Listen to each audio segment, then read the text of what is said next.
Hi friends, welcome to the channel. ఈరోజు వచ్చేసి రాధా మనోహరం అనే చెట్టు గురించి అయితే చెప్పడం జరుగుతుంది. ఇది తీగ జాతికి చెందిందనమాట. దీని పూలు చాలా బాగుంటాయి. ఆ, చెప్పాలంటే రెడ్ కలర్లో ఉంటాయి. ఫస్ట్ అయితే వైట్ కలర్ నుంచి రెడ్ కలర్లోకి కన్వర్ట్ అవుతాయి అన్నమాట ఫ్లవర్స్. దీనికి ఇంకో నేమ్ కూడా ఉంది, మహానంది ఉద్యాన దేవత అని రాధా మనోహర్ అని కూడా అంటారనమాట.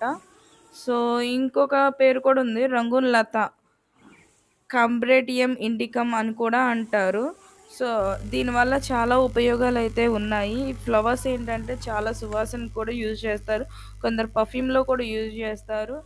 అదే కాక ఇవి వీటి వల్ల ఏంటంటే యూజ్, వీటిని డికాషన్ తాగితే ఈ పూల నుంచి కాచిన డికాషన్ చాలా యూజ్ అవుతుంది మనకి. లివర్ సంబంధించిన వ్యాధులు కానీ, జలుబు, దగ్గు, ఒళ్ళు నొప్పులు, పంటి సమస్యలు ఇలాంటి వాటి నుంచి కూడా ఉపశమనం అయితే లభిస్తుందన్నమాట. అదీ కాక మనకి వీటి నుంచి చాలా బెనిఫిట్స్ అయితే ఉన్నాయి. వీటి నుంచి ఫీవర్ ఫీవర్ కూడా తగ్గించవచ్చంట, అది కూడా సీడ్స్ నుంచి.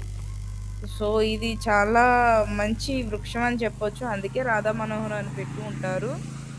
అది కాక హెడేక్తో బాధపడుతున్నారు, ఐ మీన్ తలనొప్పితో బాధపడుతున్న వారికి కూడా ఈ డికాషన్ తాగితే రిలీఫ్ అవుతారంట చెప్పాలంటే. కాకపోతే నాకు పర్సనల్లీ ఫ్లవర్స్ అయితే